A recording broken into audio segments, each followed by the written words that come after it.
अस्सलामुअलैकुम स्टूडेंट। आज हमारा लेक्चर नंबर 6 है।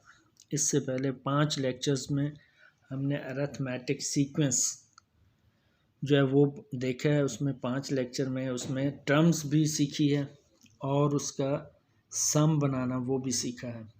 तो आज हम इसका सेकंड पार्ट जो है जियोमेट्रिक सीक्वेंस और प्रोग्रेशन, ये देख लें, इस पेज पे है ये बुक के, और इसमें हम पढ़ेंगे जियोमेट्रिक सीक्वेंस या इसको जियोमेट्रिक प्रोग्रेशन भी कहते हैं, जीपी। तो इसकी डेफिनेशन क्या है जी? A sequence in which each term after the first is generated by multiplying the recording preceding terms of by a fix number. तो इसमें हम देखेंगे कि ये सीक्वेंस के साथ है। इसमें कह रहा जी in which each terms after first term is generated by multiplying preceding terms by a fix number. तो इसमें स्टैंडर्ड फॉर्म ऑफ जियोमेट्रिक की जो होगी वो स्टैंडर्ड फॉर्म हमारी जो होगी वो ये दी हुई है सामने। क्या है जी? इसकी ए है पहली टर्म, फिर दूसरी ए आर हो जाएगी, तीसरी ए आर सेकेंड हो जाएगी। इसी तरह A1 पहला ए है जी, A2 टर्म्स होगी A R A second, so on, इसी तरह टर्म्स बनती जाएंगी। तो ये हम टर्म्स का फार्मूला जो है वो डेवलप कर रहे हैं। जैसे कि हमने अरिथमेटिक सीक्वेंस में पढ़ा था A N is equal to A1 plus N minus 1D। तो यहाँ डिफरेंट हो जाएगा A N is equal to A R N minus 1। तो ये टर्म्स के लिए यूज़ होगा। जैसे कि नीचे एग्जांपल्स दी हुई हैं उसने 2, 6, 18, 54 ये सीक्वेंस है। तो इसमें A1 क्या है जी? 2 है, यहाँ उसने दिया हुआ A1 2 है। R क्या है इसमें? वो था, वहाँ D हम फाइंड करते थे कॉमन डिफरेंस। तो यहाँ क्या है जी? यहाँ R फाइंड करेंगे। ये R क्या है जी? ये कॉमन रेशो कहलाता है। तो कॉमन रेशो कैसे डेवलप करना है? अगली टर्म को पिछली टर्म पे डिवाइड करते हैं। तो वहाँ हम दोनों का डिफरेंस माइनस करते थे, यहाँ डिवाइड करना है। तो देन ये R निकल आएगा। इसी तरह इसको डिवाइड करेंगे तो ये निकल आएगा, इसको डिवाइड करेंगे तो ये निकल आएगा। इस तरह हमारा टर्म्स का फार्मूला जो है वो बनता जाएगा। तो ये एप्लीकेशन फॉर द फार्मूला, इस फार्मूले की मज़ीद एप्लीकेशन क्या है, यानी इसके सवाल किस तरह डेवलप हो सकते हैं, तो उसके लिए हम इसकी एग्जांपल देखेंगे। एग्जांपल में क्या कह रहा है? Find 6 term nth term of the progression 2, 6, 18। ये सीक्वेंस दी हुई है उसने। इसकी हमने पहली तो छठी टर्म्स मालूम करनी है। जीपी साथ देगा, वो पेपर में पूछेगा जब भी एपी है या जीपी है, तो दोनों का फार्मूला डिफरेंट है। फार्मूला गलत अप्लाई करेंगे तो ये गलत हो जाएगा। तो ये सीक्वेंस लिखी 2, 6, 18। इसमें जीपी मालूम करना है जी। A1 कितना है जी? इसमें 2 है। R कैसे फाइंड करना? अगली टर्म को पिछली टर्म पे डिवाइड किया तो ये 3 आ गया। अब ये वैल्यूज़ जो है ये फार्मूले में पुट कर देंगे। AN is equal to ARN minus 1। तो ये फार्मूला आ गया आपका। तो इसमें 6 टर्म के लिए अप्लाई करेंगे। A6 हो जाएगा, A जो है हमारा 2 है और R 3 है। एन कौन सी टर्म? 6 टर्म। तो एन 6 हो जाएगा माइनस 1।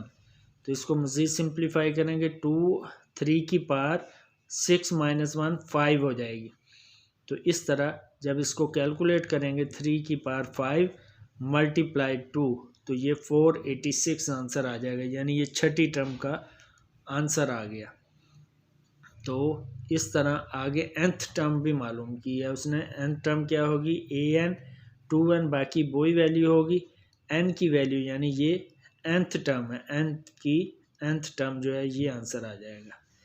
एक और एग्जांपल देखते हैं। इसमें कह रहा है right the GP where fourth term का आंसर दे दिया उसने 54 and the 7th term is इतना। तो मालूम क्या करना है? जीपी मालूम करना है इसका। तो let be the first term and r common ratio, ये हम करेंगे। तो 4 टर्म बराबर है, ये 4 टर्म फार्मूले में लगाएंगे और 4 टर्म बराबर किसके हो जाएगा? ये 3 टर्म हो जाएगा। तो ये 4 टर्म बराबर है ए आर की पावर 3, क्योंकि 4 इसकी n की जगह पुट कर दिया। अब A4 की वैल्यू वो दे रहा है 54, वो भी पुट कर दी, A3 की पावर 3 हो गया। तो A3 इसको सीधा करके लिखेंगे, A3 की पावर 3 इज इक्वल टू 54, यानी ये पहली इक्वेशन बन गई। अब दूसरी उसने कहा जी 7th टर्म, तो 7 टर्म के लिए क्या होगा जी, 7 टर्म के लिए इसको फिर पुट करेंगे तो ये इसके बराबर है, ये इसकी वैल्यू पुट कर दी। अब क्या करेंगे, दोनों को आपस में डिवाइड करेंगे, 6 टर्म को ऊपर डिवाइड बाई जो पहली इक्वेशन थी नीचे, इसको डिवाइड करेंगे तो ये ए से कैंसिल हो गया, आर की पावर 3 6 से कैंसिल हो जाएगा, बाकी 3 रह जाएगी। इसको इस पे डिवाइड करेंगे तो ये इस तरह आपका ये आर की पावर 3 इज इक्वल टू 27 आ गया। अब अगर 3 की पावर 3 करें, इसको मल्टीप्लाई करें, 3 को 3 बार मल्टीप्लाई करें तो ये 27 बनता है। यानी दोनों की पावर सेम है, जब पावर सेम होंगी तो 1/3 इधर भी मल्टीप्लाई करेंगे, इधर भी मल्टीप्लाई करेंगे, ये पावरें कैंसिल हो जाएंगी, बाकी रह जाएगा आर इज इक्वल टू 3। ये हमारे आर का आंसर आ गया। Put r is equal to 3 in equation 1। ये जो पहली इक्वेशन हमने बनाई थी डेवलप की, इसमें आर की वैल्यू पुट करेंगे। तो यहाँ देखें, ये आर की वैल्यू पुट की यहाँ, तो इसका 27 आ गया, और A27 को डिवाइड किया तो ये A2 आ गया। तो इस तरह जो हमने ये हेंस रिक्वायर्ड GPs, ये सीक्वेंस जो बनी थी, इसमें आप डालते जाएंगे तो यही वाली सीक्वेंस भी उसको बना के दिखानी है, क्योंकि सवाल में सीक्वेंस नहीं था, 2 वैल्यू दे दी थी। तो इसमें आप वैल्यू पुट करते जाएंगे, ये पहली वैल्यू हो गई, ये दूसरी हो गई, ये तीसरी, ये चौथी, सो ऑन।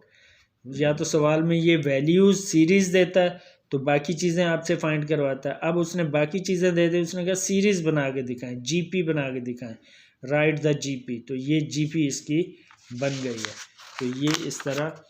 और एक सवाल देखें जी, बैक एक्सरसाइज पे आ जाएं, वहाँ देखें जी, बैक एक्सरसाइज पे क्वेश्चन नंबर 2, इसका पहला पार्ट क्या है जी, 6 टर्म ऑफ सीक्वेंस ये दी हुई है। इसमें A3 है, R इसमें 1/3 है। तो वैल्यू पुट की फार्मूले में, तो then A6 is equal to 1/81, ये इसका 6 टर्म्स का आंसर आ जाएगा।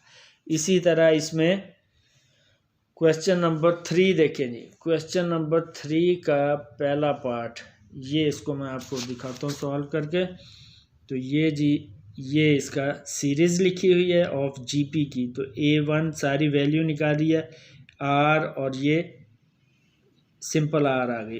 nth टर्म ये आखिरी nth टर्म दी हुई है 1/43। और इसी तरह ये जब इसको फार्मूले में पुट करेंगे तो ये करके देखिएगा, तो एंड पे आ जाएगा 1/3 की पावर 5 और 1/3 की पावर n-3/2। तो दोनों के बेस सेम है, जब बेस सेम होंगे तो पावरें हम ले लेंगे, पावरें ऊपर से उठा के ली तो ये n13, यानी इसकी 13 टर्म है, तो ये 13 टर्म हो गई। इसी तरह क्वेश्चन 6 देखें जी, a person 10,000 January decided depend on monthly bank balance each month in the following 12 month letter.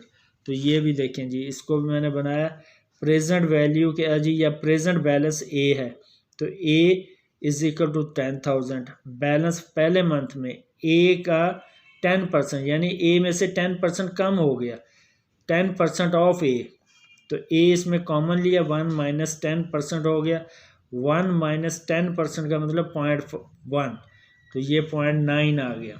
इसी तरह सेकंड मंथ में एक और इजाफा हो जाएगा, इनका दोनों मल्टीप्लाई हो जाएंगे, A 0.9 हो जाएगा। और इसी तरह मांग हो रहा है 12 मंथ का, तो ये 12 मंथ जब करेंगे तो बेस आई हुई है आपके पास, इसका 12 कर देंगे, तो इसको मल्टीप्लाई करेंगे, 0.9 की 12 वैल्यू देखेंगे तो वो उसको 10,000 से मल्टीप्लाई किया, 2825 आ जाएगी। तो इस तरह ये आपके टर्म्स का फार्मूला जो GP का है, ज्योमेट्रिक प्रोग्रेशन का, इसकी आप प्रैक्टिस करें। बाकी जो इसका सम होगा वो मैं अगले लेक्चर में आपको बताऊंगा इंशाल्लाह।